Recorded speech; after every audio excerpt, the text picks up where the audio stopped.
Antes de comenzar a desarrollar elementos del lenguaje propiamente dicho de Java, me gustaría tener un pequeño feedback de parte de ustedes respecto de cuánto es que ustedes conocen o qué tan firmes se sienten ustedes en relación a la programación orientada a objetos, que se supone que es un paradigma que ustedes incorporaron en la materia PPR o paradigmas de programación.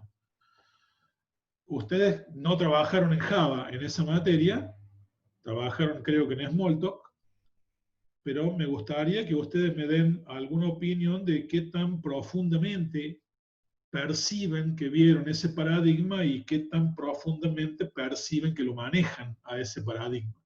Pueden abrir el micrófono y hablar con libertad. Necesito tener una especie de realimentación de eso. Los escucho, me pueden hablar tranquilos. ¿Alguien? ¿O alguien que escriba? ¿El paradigma de objetos se ha metido en sus vidas? ¿O el paradigma de objetos es una cosa oscura y lejana a la que no dominan ni dominaron jamás? ¿Qué es lo que perciben? Lucas, hay gente que cursó PAD, así que hay gente que tiene alguna percepción más cercana. Hay gente, bueno, cuando uno comenta o dice, por ejemplo, y empieza a hablar de herencia y polimorfismo,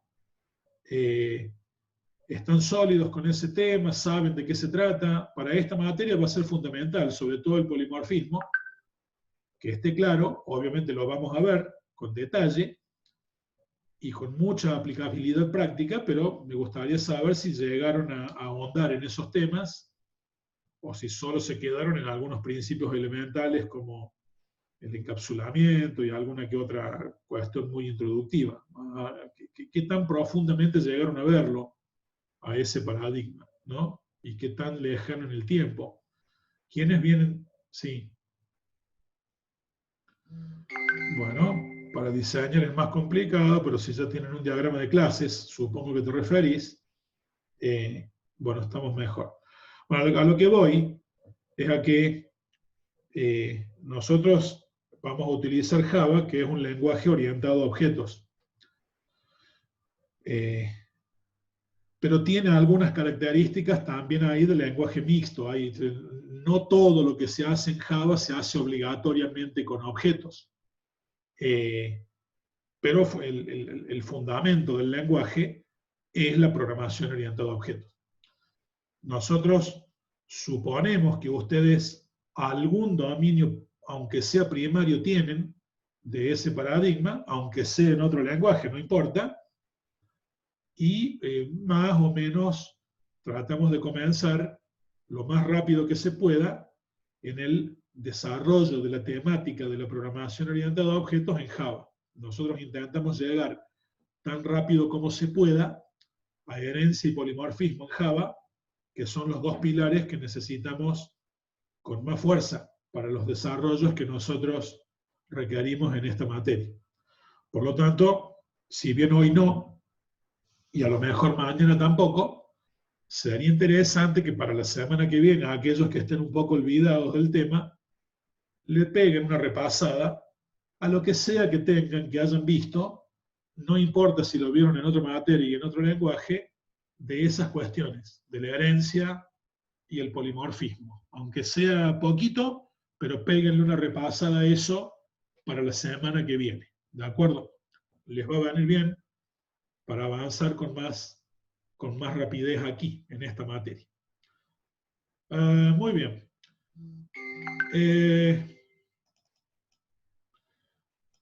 El lenguaje Java, como les dije, es un lenguaje orientado a objetos, pero no todo dentro de Java es objetos.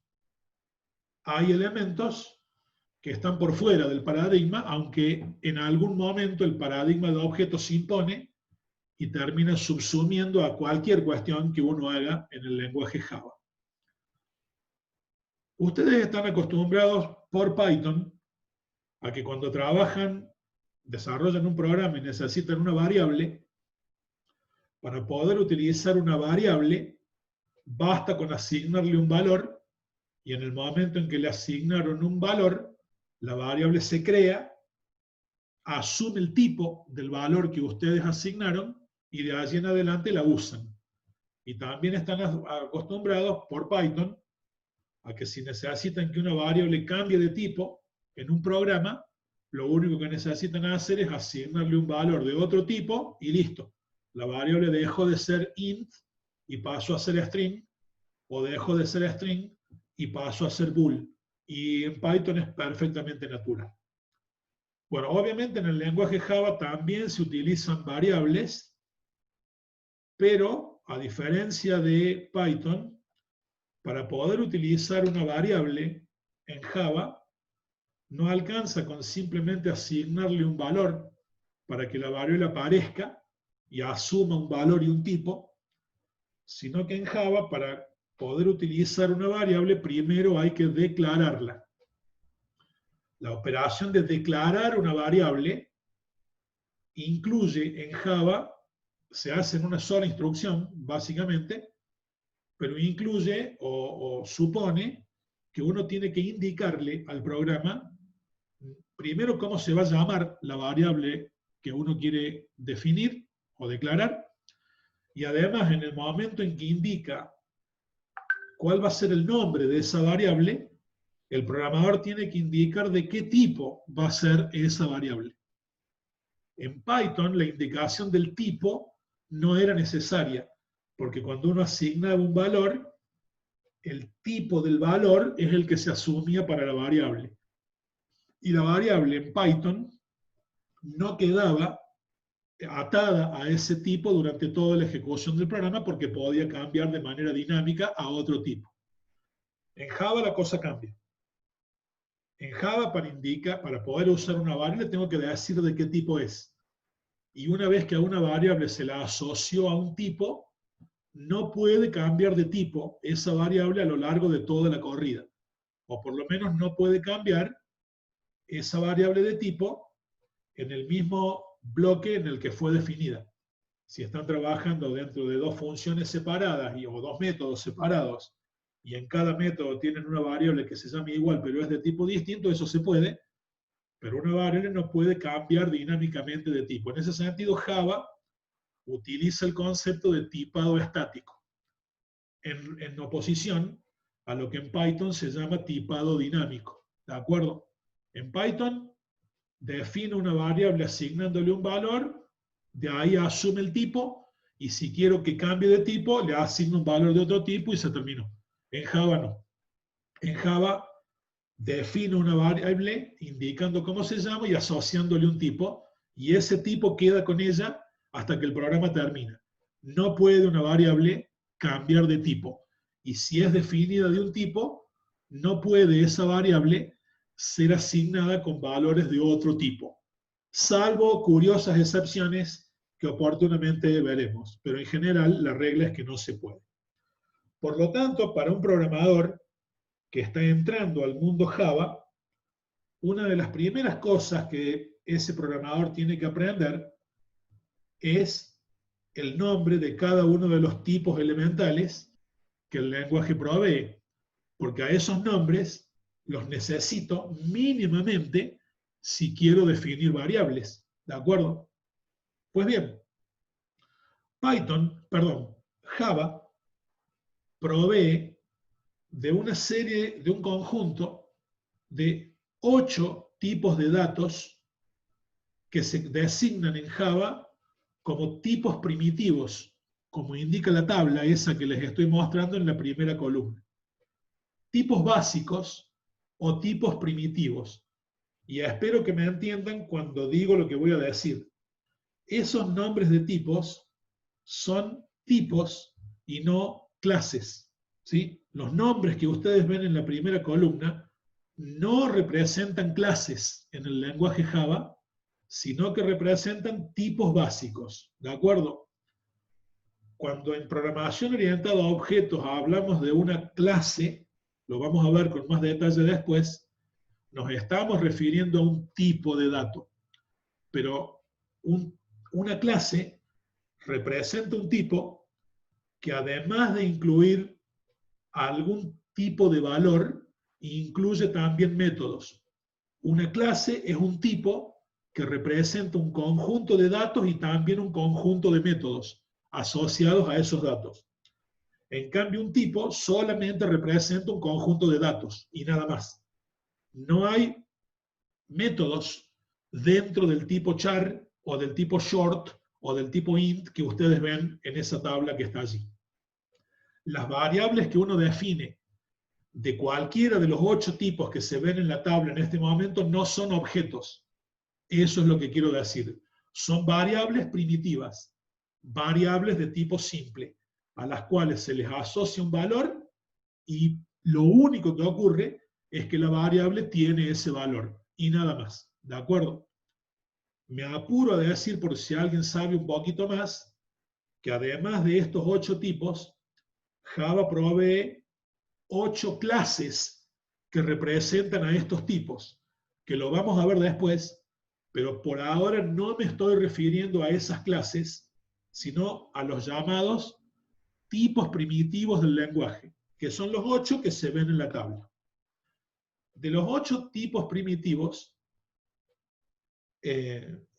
6 son numéricos y son los últimos 6 que se ven en esa tabla. Los 2 primeros de la tabla representan tipos no numéricos. El primero es el tipo lógico o boolean, que provee los valores false y true, como el tipo booleano de Python. Y el segundo es el tipo char, que representa no cadenas de caracteres, sino caracteres simples. Una variable definida de tipo char es una variable que no contiene una cadena de caracteres, sino un único carácter de la tabla Unicode o de la que sea que se esté utilizando para representar a los conjuntos de caracteres en el lenguaje. Si uno quiere manejar cadenas de caracteres, recurre a una clase que se llama string, ¿de acuerdo? Pero entre los tipos primitivos tenemos estos 8 que se ven aquí. Boolean, para representar el conjunto de valores lógicos, false y true, a razón de un byte por cada variable que uno defina. El tipo char, para representar valores de caracteres simples, no cadenas, y cada variable de tipo char utiliza en memoria 2 bytes para representar un carácter, o el código de ese carácter. Y luego los 6 tipos que siguen son numéricos. De los 6 numéricos, los 4 primeros del que se ven allí, byte, short, int y long, representan números enteros.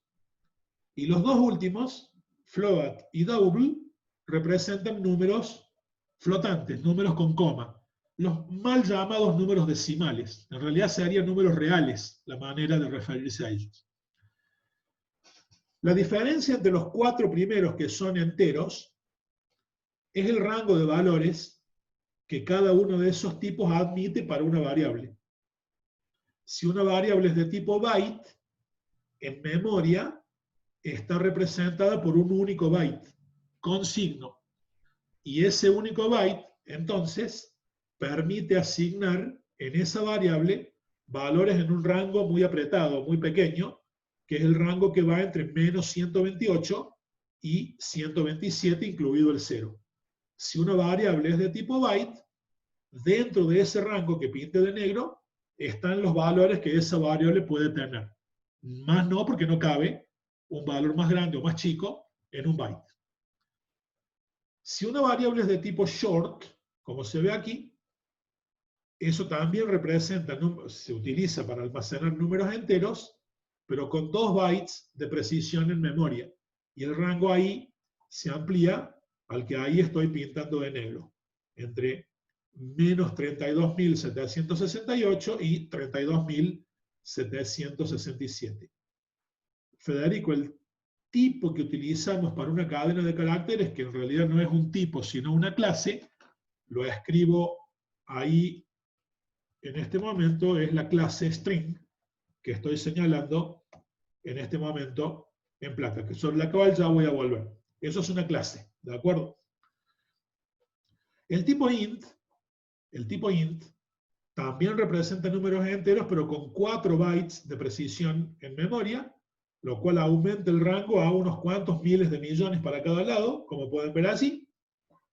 Y el tipo long, que es el último que representa números enteros, ocupa 8 bytes de precisión en memoria, con este rango bastante más grande en posibilidades de asignación de valores. De los 4 tipos enteros, el más estándar, el que más comúnmente se utiliza y de hecho el que más se recomienda utilizar, es el tercero, el int. ¿De acuerdo? Números enteros con 4 bytes de precisión, que en general coincide con el tamaño de los registros de tipo entero del procesador, lo cual hace más sencillo de manipular para un programa. Pero si uno necesita más precisión o menos precisión, tiene 4 posibilidades en Java para manipular números enteros.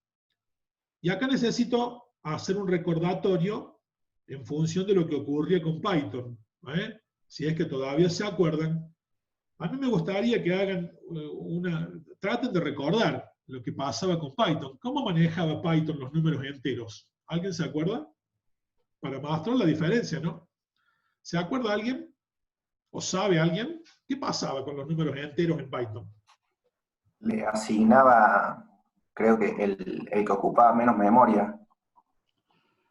Ajá, ok. El tipo que ocupaba menos memoria. Claro. Python también tiene tipos. Es un error de decir que Python no tiene tipos. Python tiene tipos. Lo que pasa es que no es necesario andar nombrándolos a cada rato esos tipos, porque Python infiere el tipo que tiene que tener una variable de acuerdo al valor que le asigné.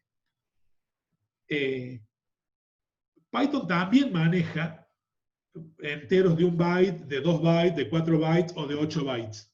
Pero no hace falta que el programador le esté diciendo al programa cuál quiero que use.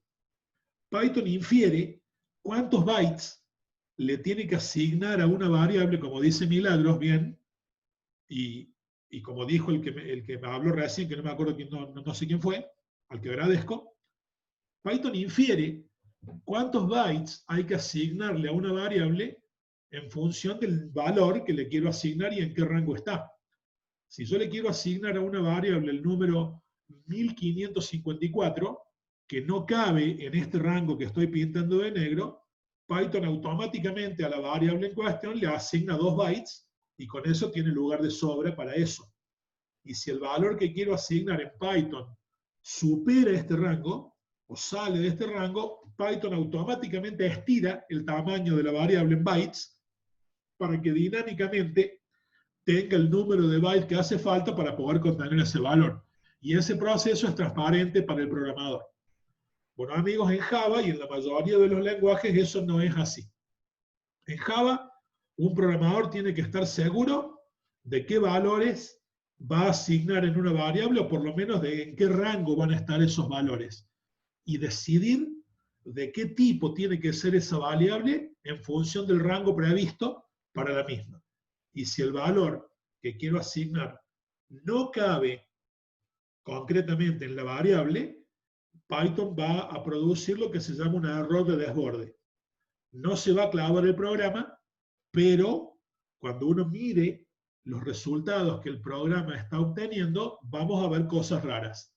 Es decir, en una variable que debería contener un número positivo, de pronto me aparece un negativo, o me aparece un número completamente inesperado al que yo esperaba. ¿Por qué? Porque se desbordó el rango de precisión de la variable. Como dice Hassan, hay que ser previsor. Uno tiene que tener en mente más o menos el rango de valores en el que se van a mover los datos que uno va a utilizar.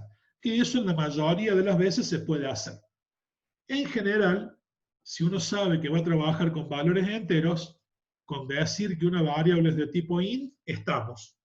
Pero el problema del desborde es algo que en Java un programador tiene que tener en cuenta y que en Python puede dormir tranquilo, por ejemplo, porque Python se encarga.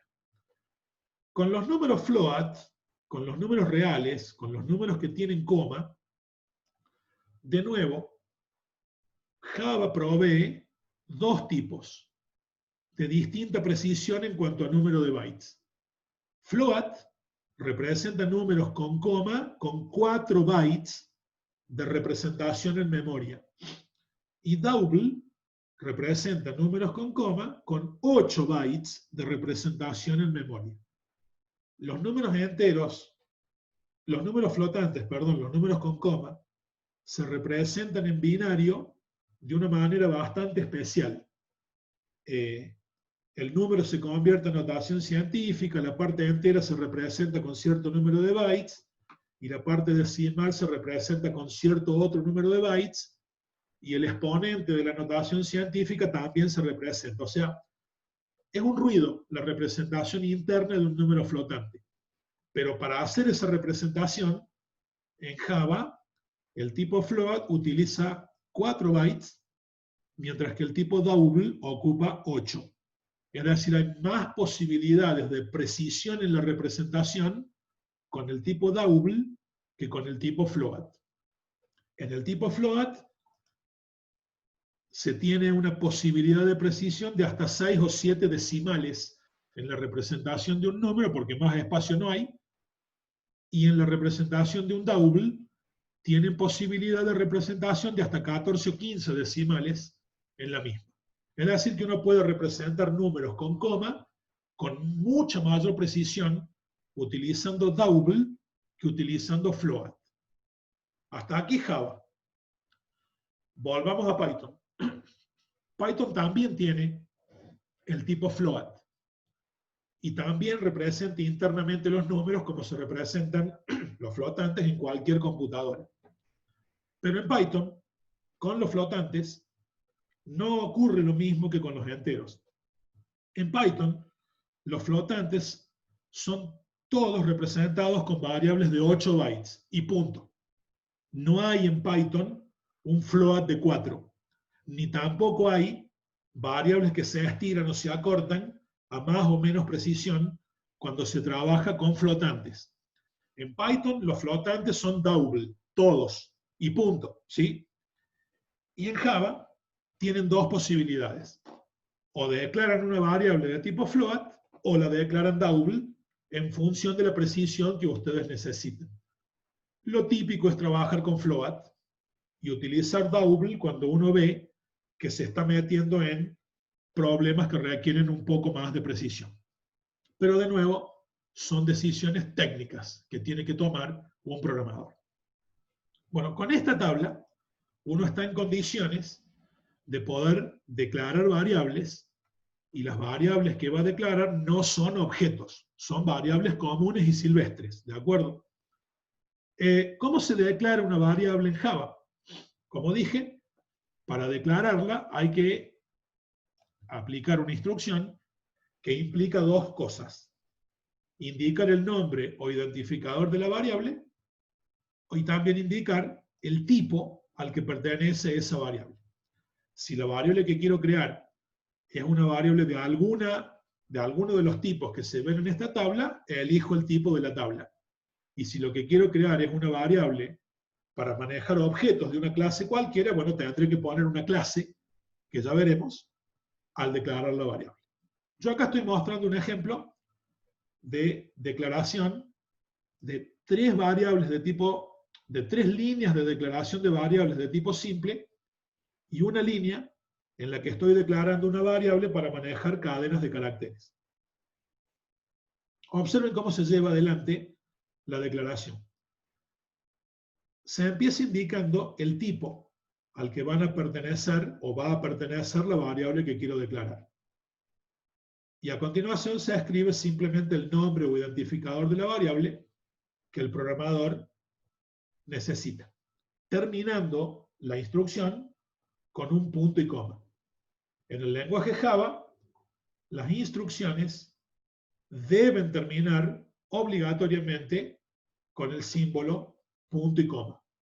El olvido de un punto y coma al final de una instrucción provoca un error de compilación. En Python, Se asume que una instrucción termina cuando cambio de línea. Y listo, ¿de acuerdo?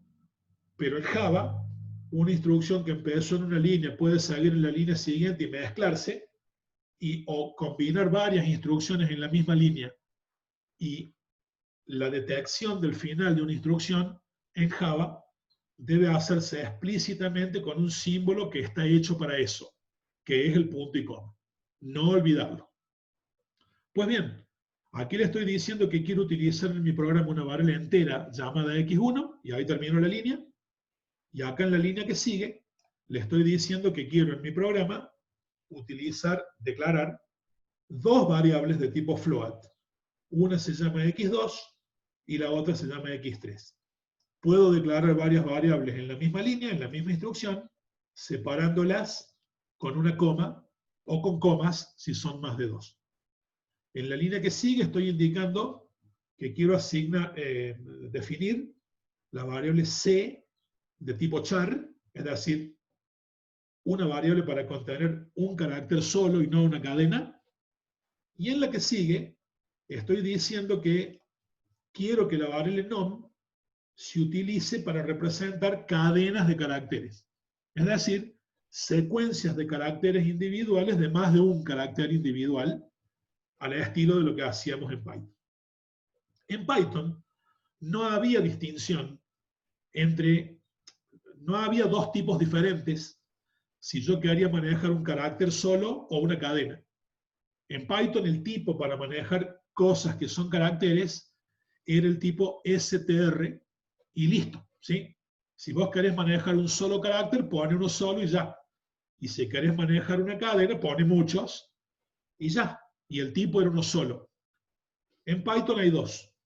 Si lo que vos querés manejar son caracteres sueltos y no cadenas de caracteres, char.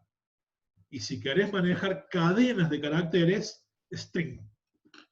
String, observen, este nombre no está en la tabla de tipos primitivos que les puse acá, porque el tipo string no es un tipo primitivo. El tipo string es el nombre de una clase, en realidad. La variable nom, una vez que creemos o le asignemos un valor, representa un objeto de la clase string, y por lo tanto, además del valor contenido o representado por ese objeto, nom dispone de métodos a los que puede llamar para manipular el valor contenido en ese objeto, cosa que no va a ocurrir con las variables c, x1, x2 y x3, que representan valores primitivos directamente implantados en memoria y sin métodos internos asociados. Volveremos sobre el tipo string después. Muy bien. De hecho, volvemos ya. Observen. Para empezar a entender la diferencia entre una cosa y la otra, si la variable c se declaró de tipo char y yo quiero asignarle valores, tienen que recordar, si está declarada de tipo char, admite un único carácter. Y el carácter que ustedes quieran asignarle debe ser encerrado entre comillas simples o apóstrofos, como estoy haciendo en esta línea con el signo pesos. ¿De acuerdo? Ahí estoy diciendo que quiero que la variable c, que fue declarada acá arriba, tome el valor, el carácter, pesos, ¿sí? O dólar, depende de qué país estén, encerrado entre apóstrofos, con el punto y coma al final para indicar que ahí termina la expresión de asignación. Y si quiero asignarle a una variable declarada de tipo string una cadena de caracteres, lo hago con el operador de asignación igual que hice arriba, pero a la cadena de caracteres la tengo que encerrar entre comillas dobles. Ojo con esta pequeña distinción. En Python no había distinción entre variables de carácter simple y variables de tipo cadena. Todas eran de tipo str. Acá es una cosa char y otra cosa es string. Y si quiero asignarle a una variable de tipo char, un valor es un carácter solo entre apóstrofos o comillas simples. Y una cadena se encierra entre comillas dobles. En Python, usaban también comillas simples o comillas dobles indistintamente para referirse a una cadena de caracteres. Pero acá los apóstrofos están exclusivamente referidos a los valores de tipo char simple, mientras que las comillas están referidas a los valores de tipo string, de tipo cadena de caracteres. Cuidado con ese detalle, porque puede ser fuente de errores y equivocaciones por no prever esta sutil diferencia entre un tipo y el otro. En este caso, pusimos un par de ejemplos para que les quede registrado. Bueno, cuando las variables han sido declaradas, uno puede comenzar a asignarle valores, pero lo que hay que recordar, como dije hace un rato, es que si una variable fue declarada de un tipo, los valores que esa variable tome están restringidos a los permitidos por ese tipo. No puedo hacer que una variable cambie de tipo asignándole un valor de otro tipo porque el compilador me va a dar un error. ¿De acuerdo? Aquí estamos poniendo algunos ejemplos para que vean la diferencia y las sutilezas. Las variables C y A se están definiendo de tipo char y las variables N1 y N2 se están definiendo de tipo string. En la variable C, que es char, estoy asignando el carácter signo más entre apóstrofos, lo cual está bien. Y luego aquí, fíjense, en las líneas 4 y 5 estoy haciendo una trampita. En la línea 4 estoy asignando en A el valor de la variable C. Si lo escribí sin apóstrofos, Python entiende que esta C es el nombre de una variable. Si es una variable, va a tomar el valor de esa variable, que es el signo más, que está asignado aquí, y a ese valor va a intentar asignarlo en la variable A. Pero esta línea solo va a funcionar si la variable A también está definida de tipo char, que es el caso. Si la variable A estuviera definida de tipo string, o estuviera definido de tipo int, o de tipo boolean, o de tipo float, o de un tipo que no sea char, en principio esa asignación falla. ¿Qué es lo que queda valiendo la variable A después de esa asignación? El mismo valor que tiene la variable C, que es el signo más. La línea siguiente está mostrando que le asignamos a la variable A la letra C encerrada entre apóstrofos. ¿Qué significa eso? La letra C encerrada entre apóstrofos es la letra C, el carácter C, y no el valor de la variable C. Después de esta instrucción, la variable A queda valiendo el carácter C y no el signo más. La sutil diferencia entre no poner apóstrofos y poner apóstrofos, ¿sí? Si pongo apóstrofos, se toma el valor encerrado como literal.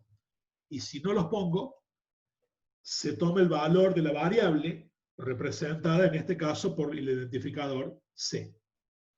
Cuando acá asignamos en la variable N1 la cadena José, José está entre comillas, y eso es lo que asigna en la variable.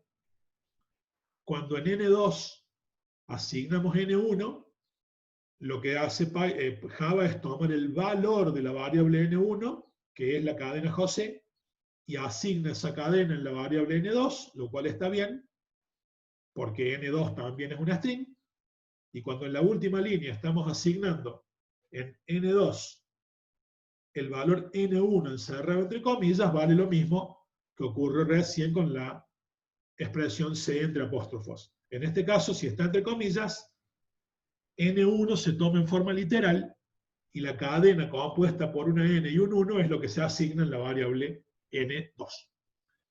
Estos son algunos detalles a considerar cuando uno entremezcla valores de tipo char con valores de tipo string.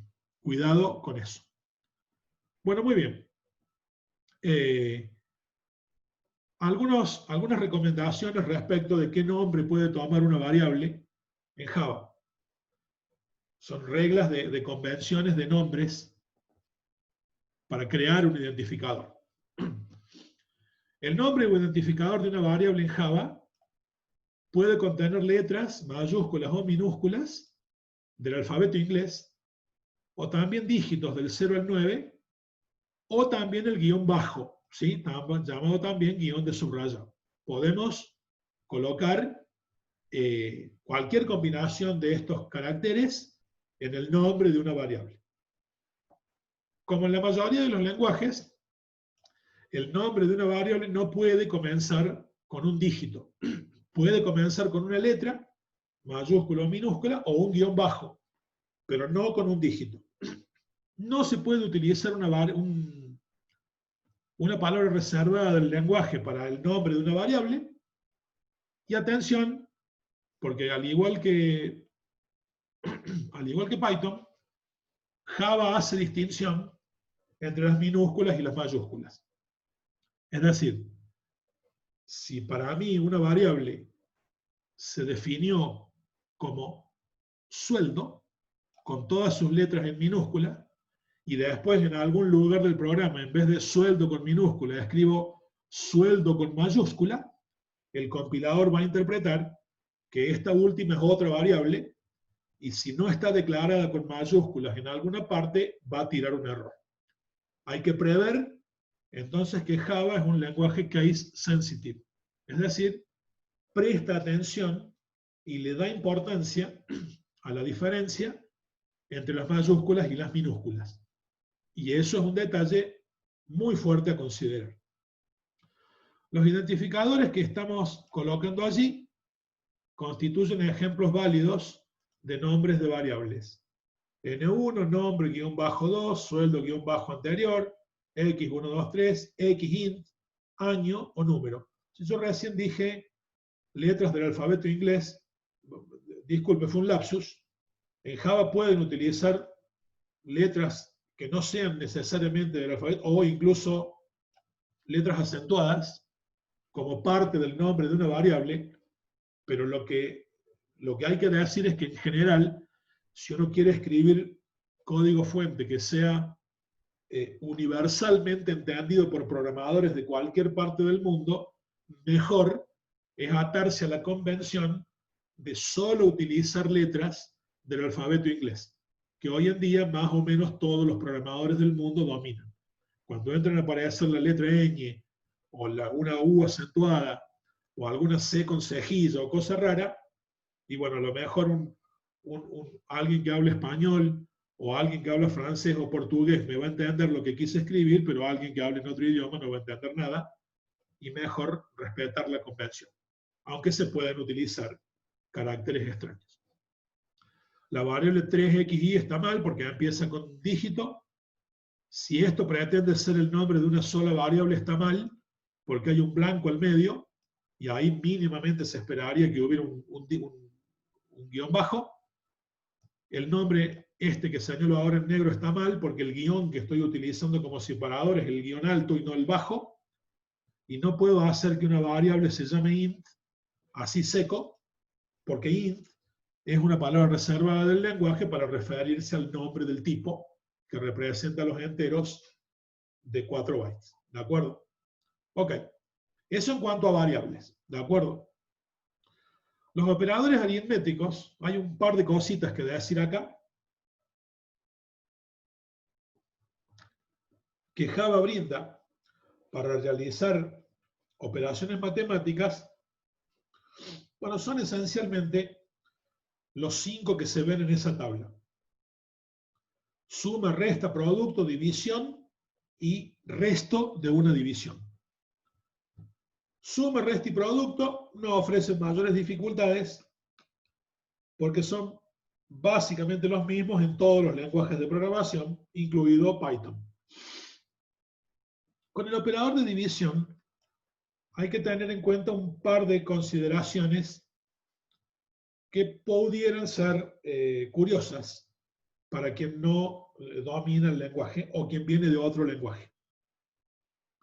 El operador de división es muy particular en el lenguaje Java porque cuando le pidamos que haga la división entre dos valores, el resultado que devuelva va a depender de qué tipos eran los valores de los números que dividió.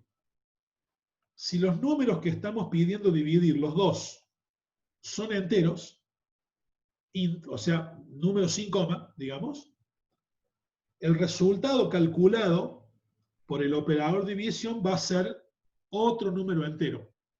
Si acá le pido que calcule la división de 5 por 2, así directa como se ve acá, lo que va a almacenar en la variable c es el número 2 y no el número 2,5, porque Java detecta que los dos números que está dividiendo almacenados en A y en B, que son variables declaradas de tipo int, son enteros.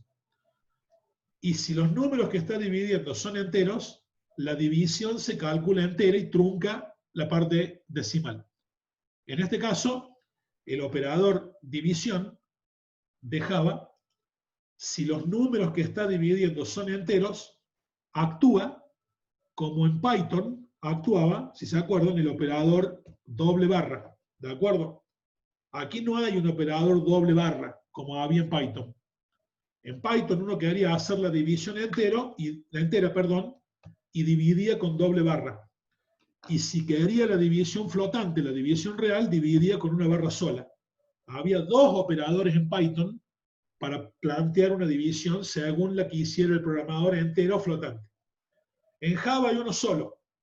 Y ese operador, se dice, está sobrecargado para actuar de manera diferente de acuerdo al tipo de los valores que divide.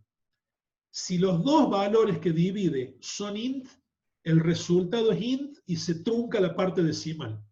¿Entiendan? Trunca la parte decimal y no la redondea.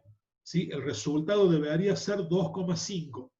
Redondeado eso es 3. ¿De acuerdo? Pero lo que guarda en C es un 2, porque la parte decimal la trunca. ¿De acuerdo? Si alguno de los dos números era flotante, si alguno de los dos números a dividir, o los dos eran flotantes o double, el resultado se calcula flotante o double, sin truncar la parte decimal. O sea, la misma división que ustedes están viendo aquí, por ejemplo, si la variable b, en vez de ser int, fuese float, así, y por cierto la variable c también tendría que serlo, si tuviera estas declaraciones que ustedes están viendo así, a es int y b y c son float, en la variable a asigno el número 5, entero, no hay problema. En la variable b estoy asignando el número 2, no puse una coma, pero si b está declarada de tipo float, ese 2 internamente se va a representar con coma, flotante, como si hubiera asignado el 2.0. Lo puedo hacer así, pero cuando ahora le diga dividí, ¿se entiende? ¿Qué va a ver Java? El valor de a, la variable a de qué tipo es, int, y b de qué tipo es, float.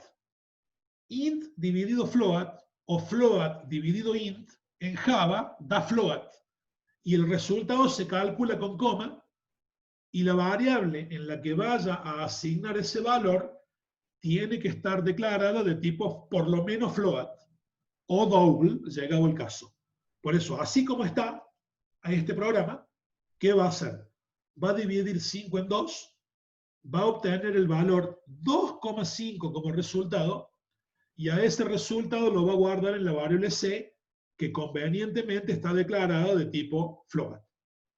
Por favor, tengan en cuenta este detalle. A diferencia de Python, tenemos un solo operador para hacer divisiones, que es la barra sola, y ese operador actúa de manera diferente de acuerdo al tipo de los operandos. Si los dos son int, el resultado es int y se trunca el resultado. Y si alguno de los dos es float o double, o los dos, el resultado es float o double y los decimales no se truncan. Y uno lo tiene que saber cuando está trabajando para no cometer errores inesperados o encontrarse con números raros cuando uno hubiese esperado otra cosa. Muy bien. El operador resto, el porcentaje, que se usa matemáticamente para indicar que quiero el resto de una división, funciona igual que en Python. La expresión B porcentaje C permite calcular el resto de la división entera entre el valor de B y el valor de C. Y a ese valor se lo guarda en la variable A. O sea, en ese sentido no hay diferencia con lo que hacía el operador resto en Python. ¿De acuerdo? Es lo mismo y la única cosa rara que tenemos acá es el operador división, que es muy particular en el lenguaje Java. Bueno, en realidad Java a esa particularidad la toma del lenguaje C, que ya hacía lo mismo que estaba haciendo Java aquí. De hecho, digamos, la sintaxis de núcleo del lenguaje Java es la misma que la del lenguaje C, solo que Java incorpora luego de manera muy fuerte la programación orientada a objetos. ¿De acuerdo? Ok. De hecho, cuando se planteó originalmente el lenguaje Java, los arquitectos de software que plantearon y diseñaron el lenguaje optaron por mantener en el lenguaje Java una sintaxis de núcleo básico igual a la del lenguaje C, que en la época en que Java apareció todavía era un lenguaje de desarrollo muy utilizado a nivel universal por todos los programadores. Así que la decisión de hacer que Java tuviera una sintaxis de núcleo como la de C se hizo para favorecer que los programadores que ya programaban en C pudieran pasar a Java con más facilidad, que no se sintieran tan incómodos cambiando de lenguaje. Un detalle anecdótico, pero vale la pena conocer. Muy bien. ¿Cómo se programa? ¿Cómo se desarrolla un programa completo en Java? Aunque sea un programa mínimo, pongamos tipo un hola mundo, ¿de acuerdo? Pues bien, lo que hay que entender es que en Java no importa qué tan grande, qué tan chico, qué tan complejo, qué tan distribuido o qué propósito tenga un programa, ese programa tiene que incluir en alguna parte la declaración de una clase que contenga adentro, si quiero que mi programa se pueda ejecutar, un método especial llamado main. ¿De acuerdo? Esto también es tomado de la sintaxis de núcleo del lenguaje C. Tiene que haber obligatoriamente y como mínimo una clase que se llame como el programador quiera, y esa clase como mínimo tiene que contener un método llamado main para que yo pueda decir que lo que tengo ahí es un programa ejecutable, aunque se trate de un programa muy mínimo y muy chiquito. ¿De acuerdo? Mínimamente eso tiene que contener un programa en Java. ¿Sí?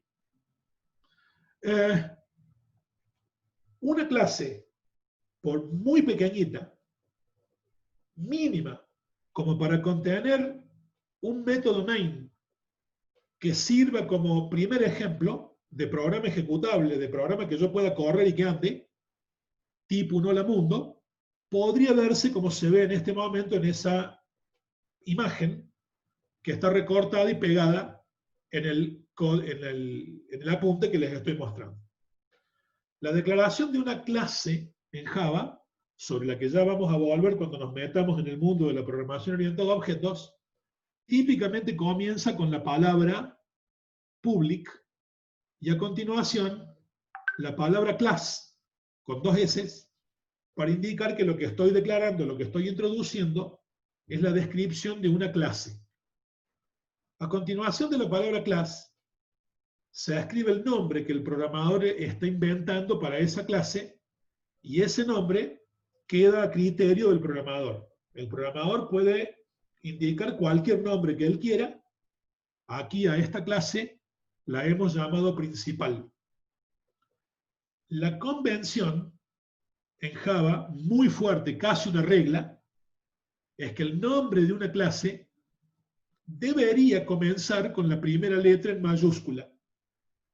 y luego mantener el resto de las letras en minúscula. Salvo que esté agrupando dos palabras, en cuyo caso se esperaría que la primera letra de cada palabra que yo estoy agrupando sea en mayúscula y el resto todo en minúscula. Ahí estoy indicándole a Java que quiero declarar una clase llamada principal.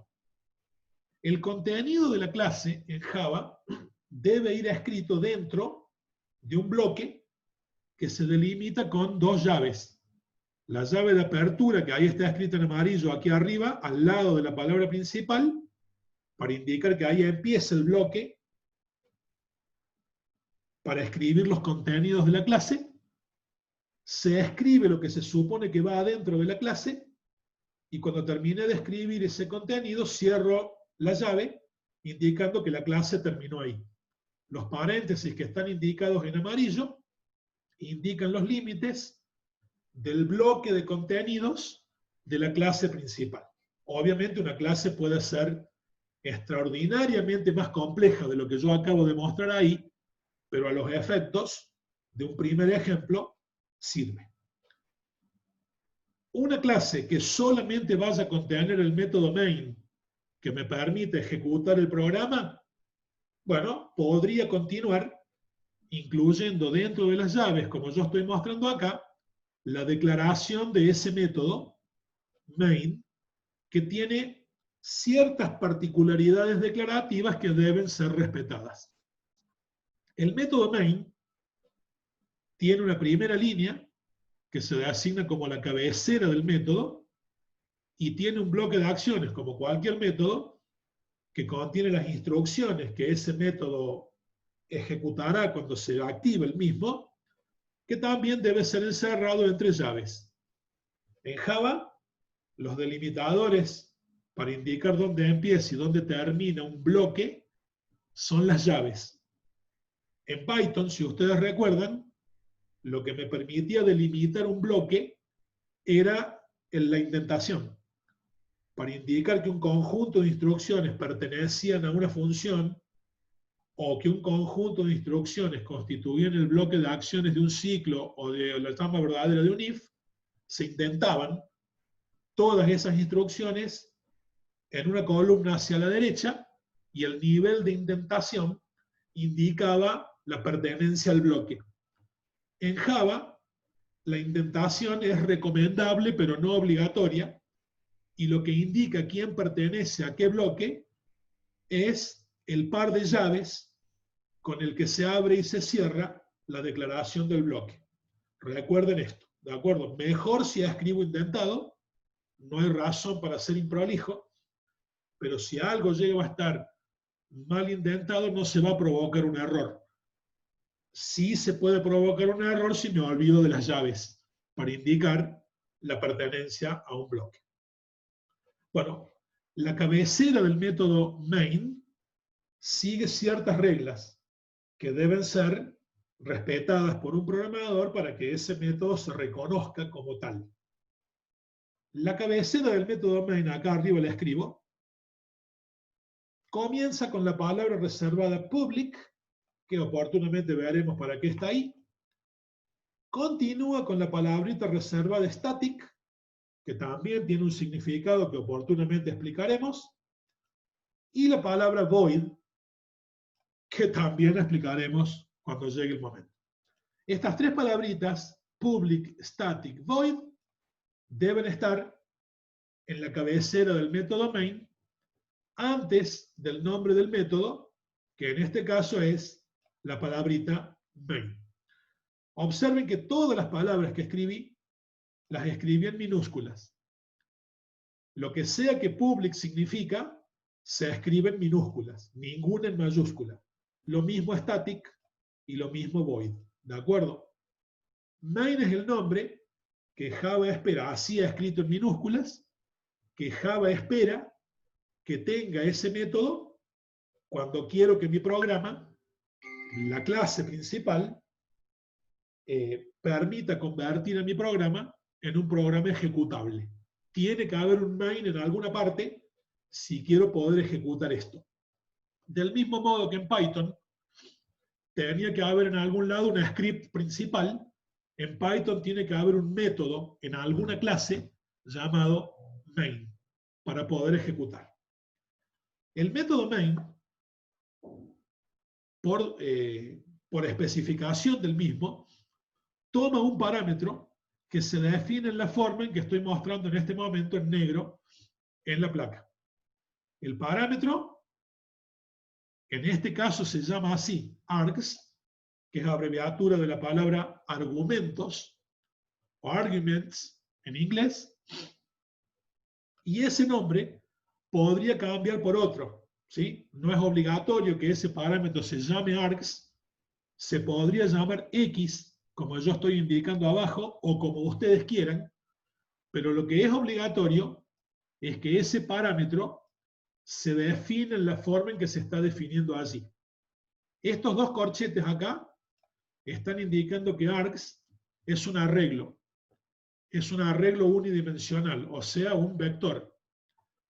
Y la palabra string colocada aquí delante está indicando que args es un vector que en cada casillero contiene una cadena de caracteres.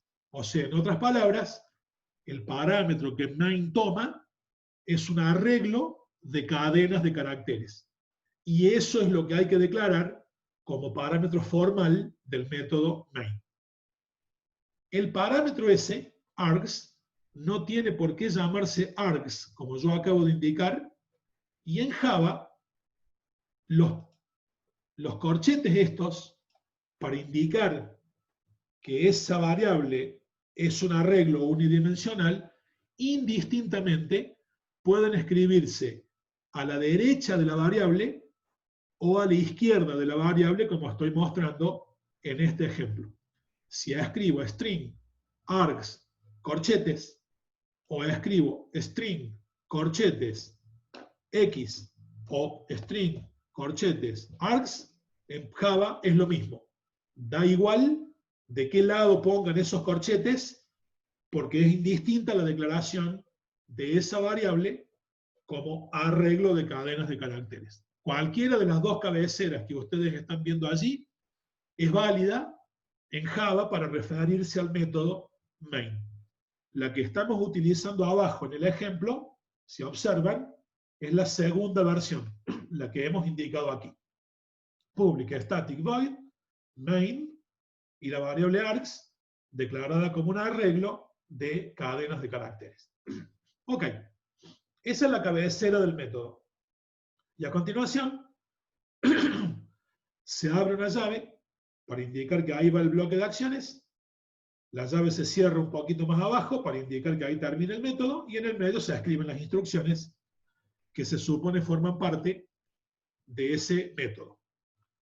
Lo único que estamos queriendo que este método haga es mostrar en pantalla un mensaje, que en este caso dice, primer ejemplo, como podría haber dicho, hola mundo, ¿de acuerdo? ¿Cómo se hace en Java para pedir que se muestre algo en la consola estándar, en la salida estándar? Bueno, hay que llamar un método que se llama print, pero ese método está contenido dentro de una clase a la que pertenece este objeto llamado out, que a su vez se encuentra dentro de una clase llamada system. Puede parecer un poco extravagante esta manera de hacerlo, pero una vez que uno lo vio es siempre igual. La forma de mostrar algo en la pantalla o en la consola estándar de Java consiste en llamar al método print en la forma en que lo estoy haciendo aquí. System.out es la ruta de clases y objetos que contienen a ese método. Y una vez que llegue a él, lo llamo y le paso los parámetros que necesito que ese método muestre en la consola estándar. Así como está, este programa cuando se ejecute va a mostrar ese mensajito y nada más. Yo aquí tengo abierto IntelliJ. Esperen que yo ya tengo abierto y con un proyectito armado como para hacer algunas pruebas rápidas antes de terminar. tengo un proyecto ya creado de antemano al que llamo ejemplo 1, y dentro de este proyecto hay una carpeta que se llama SRC, en donde se van a grabar los archivos fuente que se creen en este proyecto. SRC es abreviatura de source. Bueno, yo aquí, para crear un nuevo archivo para poder empezar a escribir, apunto a la carpeta SRC, le hago clic derecho, selecciono la opción New, y ahí elijo, de todas las cosas que se ven que puedo crear, la opción que dice Java Class. Ahí me pide que le ponga un nombre a la clase, por ejemplo, principal, para mantener el ejemplo. Le doy OK. Y después de un ratito, pueden observar que aparece una pestañita que dice principal.java. ¿Se entiende?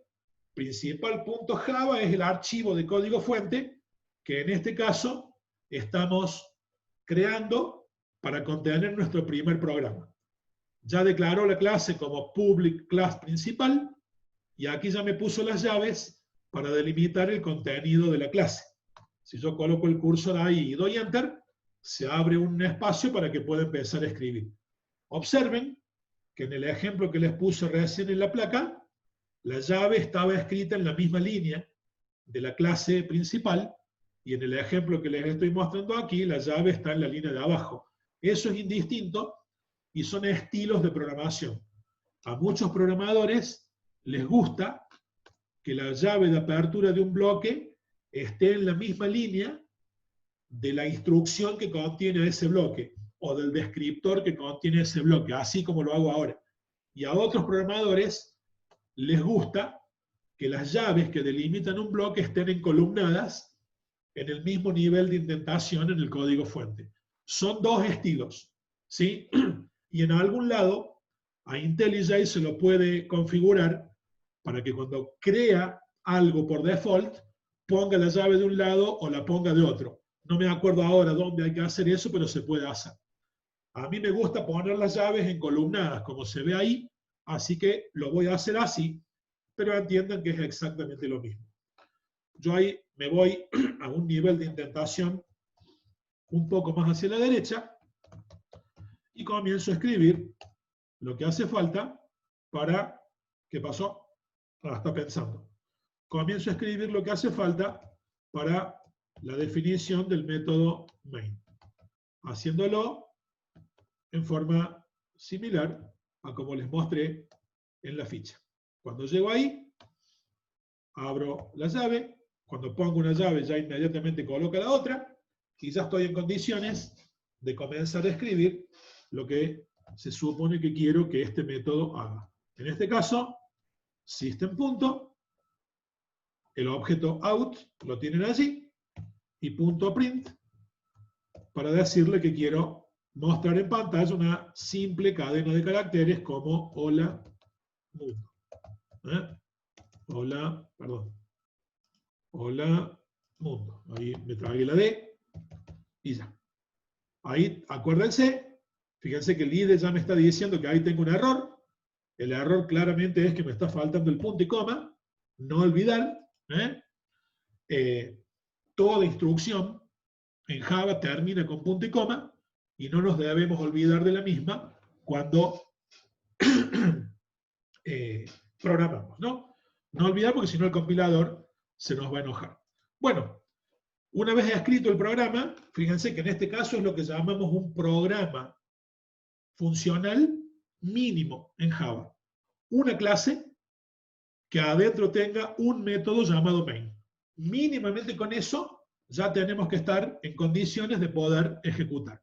Yo acá puedo hacer clic derecho y en el menú contextual que aparece elegir directamente la opción Run.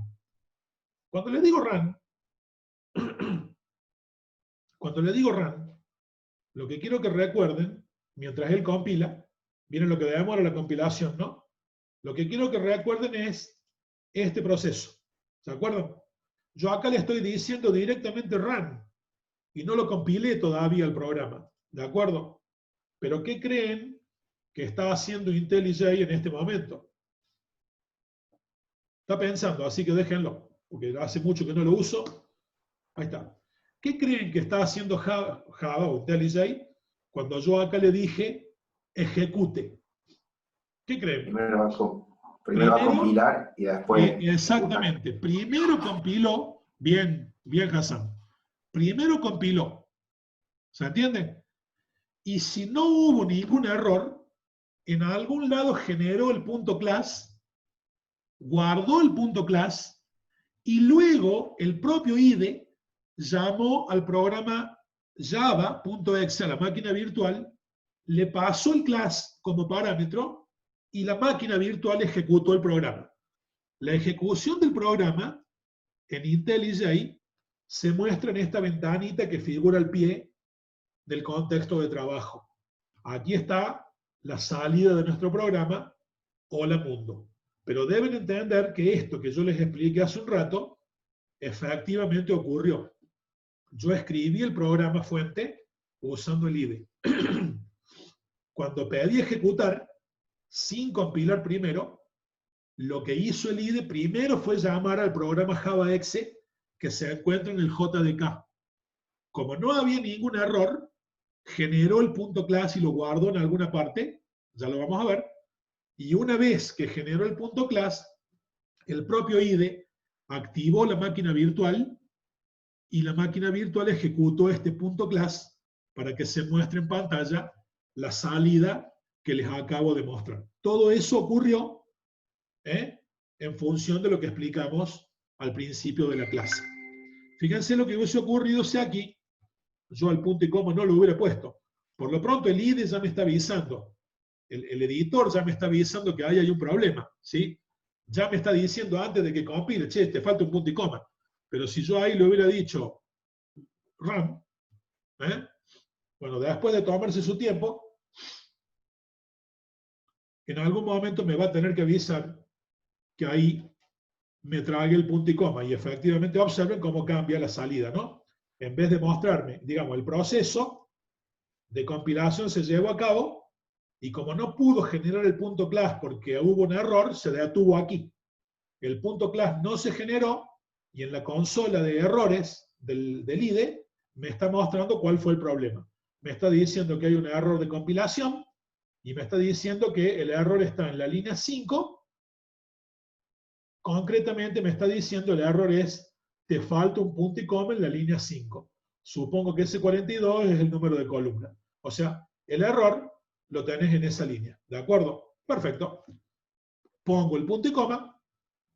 Puedo cerrar esta pantalla y volver a ejecutar para ver qué es lo que ocurre. ¿De acuerdo? Bueno, mientras él lo hace, lo que les quiero mostrar es dónde está este programa. Esta es la carpeta donde yo tengo guardada en mi computadora, ya para terminar, ya los dejo. En esta carpeta tengo guardada la ficha. Y junto con la ficha tengo guardado el proyecto que les estoy mostrando en IntelliJ. Dentro del proyecto hay una carpeta que se llama src y ahí está el fuente, que como pueden observar es el programa principal con extensión Java. Ahí está el fuente, ¿de acuerdo? Lo que quiero mostrarles es que aquí también se genera una carpeta llamada out. Déjenme ver si es ahí o dónde. Acá. Y en alguna subcarpeta aparece el archivo llamado igual que la clase original principal, pero con extensión class. Ese archivo con extensión class fue generado por el compilador. Y si están trabajando con IntelliJ, ese archivo se guarda dentro de la carpeta out, que pertenece al mismo proyecto en el que a su vez están los fuentes. Pero los fuentes se guardan por un lado y los .class se guardan por otro. IntelliJ lo hace de esta forma. En otros IDE, las carpetas se llaman diferente, pero el principio es el mismo, ¿de acuerdo? Y cada vez que al IDE le piden que haga algo, el IDE le está pidiendo servicios a los programas del JDK. Bueno, gente, con esto por hoy terminamos. ¿Sí? Rafael, una consulta. Señor. Lo que son los archivos compilados, ¿se van sobreescribiendo a medida que se va modificando el programa o no? Exactamente. Cada vez que compilas de nuevo, el punto class se crea de vuelta. lo vuelve a escribir en modo overwrite. ¿Se entiende? ¿Está bien? Cada vez que compilas, te quedas con la última versión del punto class. Y las anteriores se perdieron. ¿De acuerdo? Muy bien.